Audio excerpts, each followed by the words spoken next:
What Jesus Christ actually ate every day. Biblical diet explained. There is a moment in Luke chapter 24 verse 30 that has puzzled readers for centuries, and it has nothing to do with doctrine. Two disciples are walking the road to Emmaus with a stranger they do not recognize. They have spent the entire afternoon walking with him, listening to him open the scriptures, feeling something stir in their chests that they cannot name, and still they do not know who he is. Then they sit down to eat. The stranger takes bread, gives thanks, breaks it, and in that single gesture they recognize him. Not from his face, not from his voice, from the way he handled bread. That detail, small enough to miss on a first reading, tells us something worth paying attention to. The people who had lived alongside Jesus knew him, in part, by the way he ate. The question of what Jesus actually consumed each day is not answered by assumption or by the vague impressions that centuries of religious painting have left behind. He was a first-century Jewish man from Galilee, a working-class, agricultural region of Roman-occupied Judea, and his diet was governed by Mosaic law, shaped by the fishing economy of the lake, rooted in the olive groves and grain fields of the Galilean hillside, and bounded by the ordinary poverty of a laboring household in a colonized province. The picture that emerges from scripture, archaeology, and the writings of first-century historians is specific, grounded, and in several ways genuinely surprising. And it begins, as every day in ancient Galilee began, with bread. The bread that began every day. Bread was not a side item in first-century Galilee. It was the meal itself. And everything else, the fish, the oil, the lentils, the occasional piece of dried fruit, existed in relation to it, the way a broth surrounds the main ingredient in a bowl. To eat, in the most fundamental linguistic sense of first-century Jewish life, was to eat bread. And this reality is embedded throughout the New Testament without fanfare, the way a basic assumption is embedded in a sentence without needing to be stated. When the disciples ask Jesus to teach them to pray, the single concrete material request at the center of that prayer is not for abundance or variety. It is for bread. Give us this day our daily bread. From Matthew chapter 6, verse 11, is not a metaphor stretched across a spiritual meaning. It is a precise description of what a Galilean household required to survive from one sunrise to the next. The bread Jesus ate was almost certainly made primarily from barley, with wheat appearing less frequently and only in households that could afford the premium grain. Wheat was the prestige crop of the ancient world, finer, more expensive, and more demanding of the soil, while barley grew more reliably in the rocky, unpredictable terrain of the Galilean hills and cost a fraction of the price. The archaeological record from first-century Jewish sites across the region confirms this. Carbonized barley grains have been recovered from domestic contexts at sites including Capernaum and Gamla, the latter destroyed by Roman forces in 67 CE, and thereby sealed as a perfect material snapshot of ordinary Galilean life in exactly the decades surrounding Jesus' ministry. The grinding of that grain happened every morning, before dawn, performed on a hand-operated rotary basalt quern of the kind found in remarkable quantities at every major Galilean excavation site. The flour it produced was coarse and dark by modern standards, retaining much of the bran and husk, and the bread baked from it was dense and chewy rather than light, the kind of bread that required tearing rather than slicing, and that could be folded and used to scoop whatever else was on the table. Jesus references exactly this practice in John chapter 13, verse 26, when he identifies Judas by dipping a morsel of bread into a shared dish. The Greek word used, somion, refers specifically to a piece of bread used as an eating utensil, a detail that makes immediate sense once you understand the texture of the food involved. Bread also carried ritual weight that structured every meal. The blessing spoken before breaking bread, the giving of thanks to God for bringing forth bread from the earth, was not optional or ceremonial in a detached sense. It was the act that constituted a meal as a meal, the hinge on which the gathering turned from a collection of people sitting together into an act of shared life before God. This is precisely why the Emmaus disciples recognized Jesus in that moment. He had broken bread in a particular way, with a particular attentiveness, enough times in their shared daily life that two people who had known him for years recognized him by it instantly, even when everything else about the encounter had confused them. What the Sea of Galilee put on his table. But bread alone could not carry the nutritional weight of a working household, and in Galilee, what filled that gap came almost entirely from the water. 22 species of fish inhabit the Sea of Galilee, and the first-century fishing communities along its shores had names, methods, and markets organized around most of them. The fishing industry of the lake was not a subsistence operation carried out by isolated individuals. It was a significant commercial enterprise, regulated by Roman tax officials who collected duties at the harbor on every catch and organized around family-based fishing partnerships of exactly the kind the Gospels describe without seeming to find remarkable. Simon Peter and Andrew were partners. James and John worked alongside their father Zebedee and paid hired laborers. These were working businessmen, and the lake that sustained them was one of the most productive freshwater fisheries in the ancient Mediterranean world. The fish most associated with Jesus today, still sold in restaurants along the Galilee waterfront under the name St.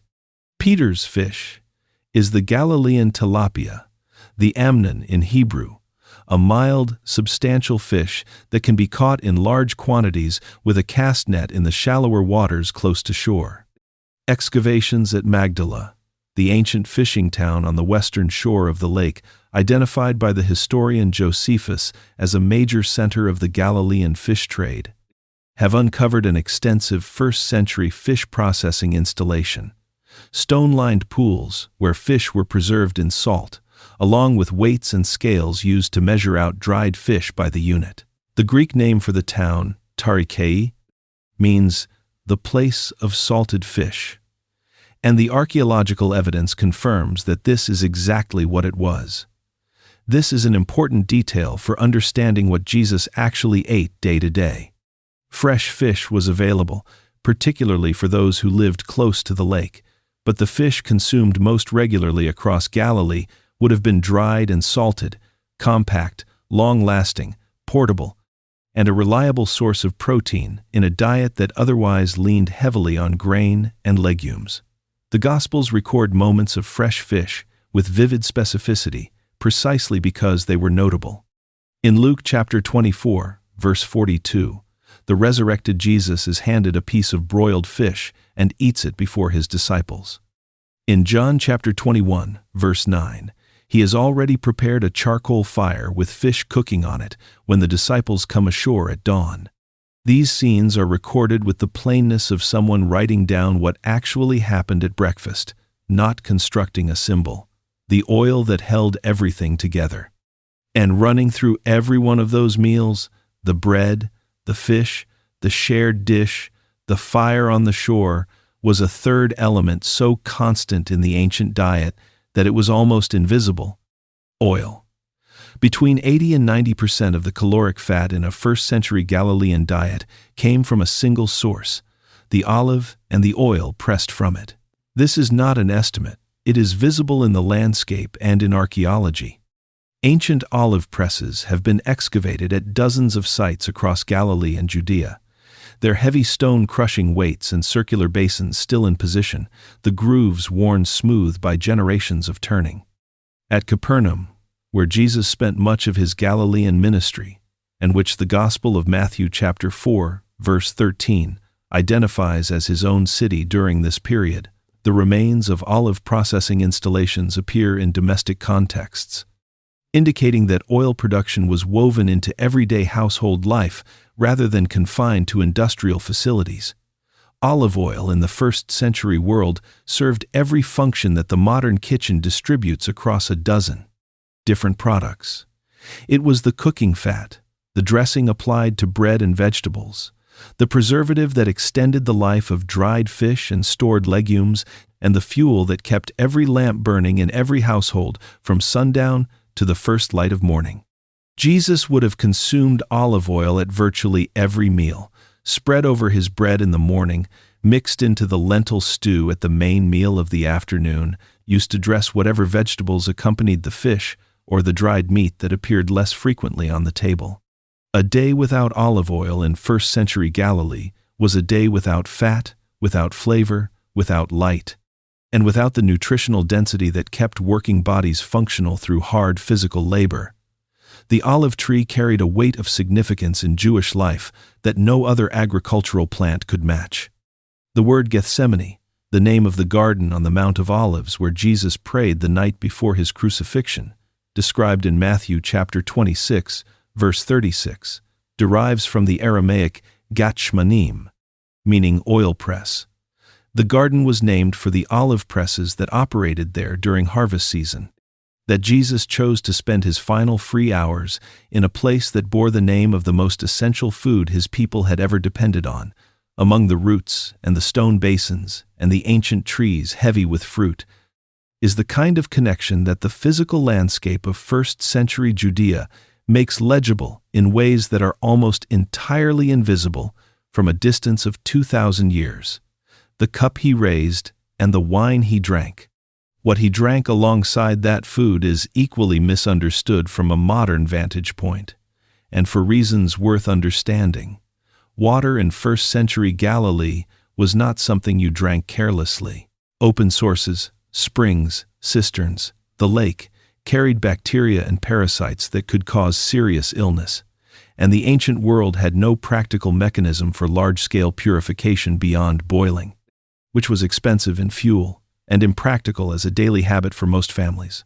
The solution the ancient Near East had developed across millennia was wine, specifically wine diluted with water in ratios that varied by occasion and social context, a mixture that fermentation rendered significantly safer than untreated water alone. This was not recreational drinking in the modern sense. It was the standard form of daily hydration, consumed at meals and between them by men, women, and children at every level of society, and its routine presence on the table of a first-century Jewish family was as unremarkable as water from a tap is today. The wine Jesus drank through most of his life was rough by any modern standard, cloudy, heavily diluted, with a sour, vinegary edge that reflected the simple production methods available to ordinary households. The Pascha offered to Jesus on the cross in John chapter 19, verse 29, a soldier's mixture of sour wine and water that was the standard military field drink of Roman soldiers. He was so close to what working people drank daily that its appearance at the crucifixion carries a bitter social resonance. The drink of the poor and the drink of the occupier were, in practice, nearly the same thing.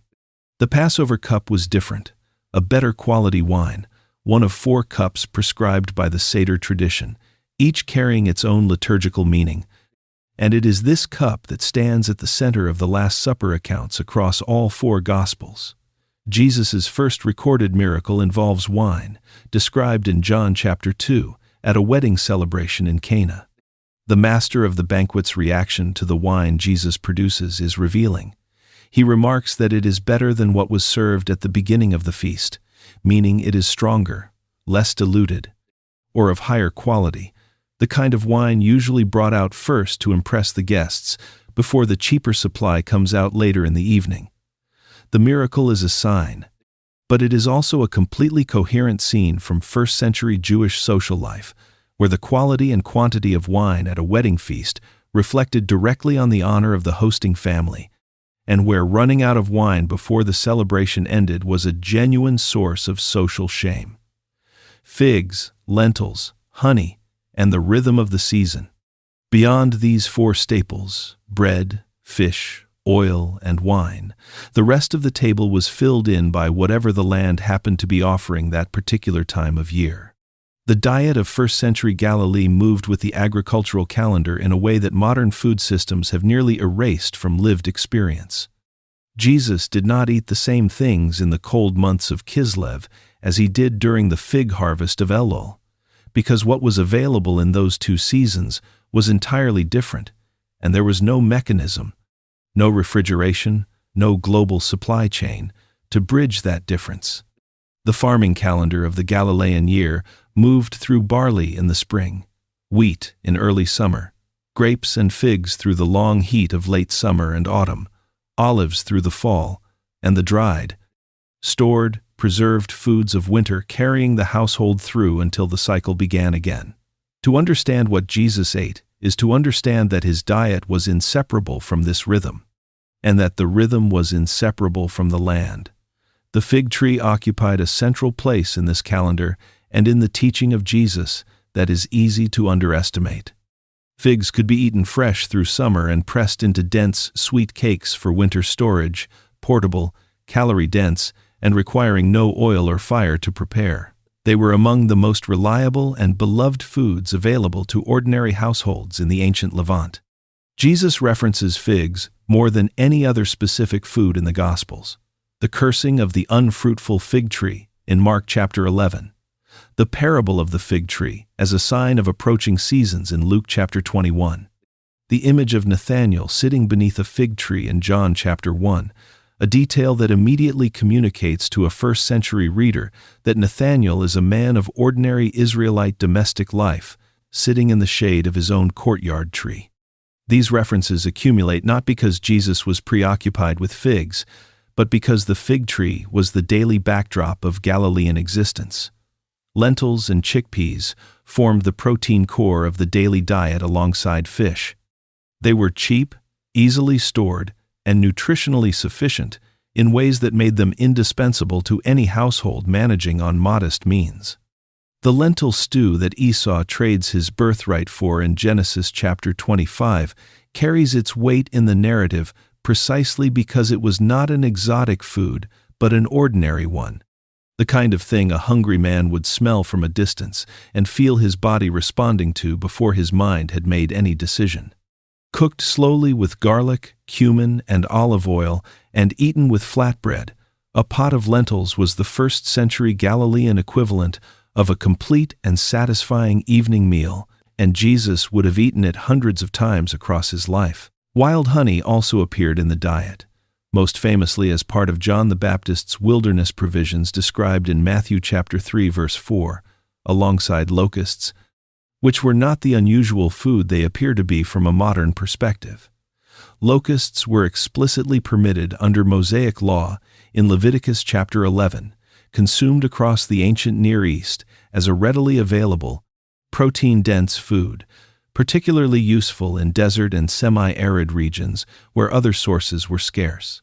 Honey from wild hives in rock crevices was one of the few naturally sweet foods available in a world without refined sugar, and its appearance throughout both testaments, from the land flowing with milk and honey in Exodus chapter 3 to the honeycomb handed to the resurrected Jesus in some manuscript traditions of Luke chapter 24, reflects the genuine, irreplaceable pleasure it carried in a diet where sweetness was rare and therefore memorable. The diet of Jesus was not a program or a philosophy constructed around health outcomes. It was the food of a working Jewish man in first-century Galilee, barley bread torn and passed around the table, dried fish from the lake salted and kept through the week, olive oil drizzled over everything, wine mixed with water in a clay cup, figs from the courtyard tree eaten by hand in the afternoon heat, lentils ladled from a pot into a shared bowl at the end of the day. It was the diet of his mother's house and his father's house and the house of every family who ever set a place for him at their table. It was modest, rooted in the land and the law, and shaped by a farming calendar that had been turning in that same landscape for thousands of years before he arrived. There is something worth sitting with in that plainness. The one the Gospels present, as the bread of life ate bread made from barley, by a woman grinding at a stone mill before sunrise. The one who described himself as the light of the world ate by the light of an olive oil lamp. He fed thousands with loaves and fish, the two most ordinary foods his world produced, and at the last meal before his death, he took the most basic element of every daily table and gave it a weight it has carried ever since. He did not reach past the ordinary to make himself known. He reached through it, and the people who knew him best recognized him there. Share this with someone who thinks the ancient world had nothing left to teach us, and until next time,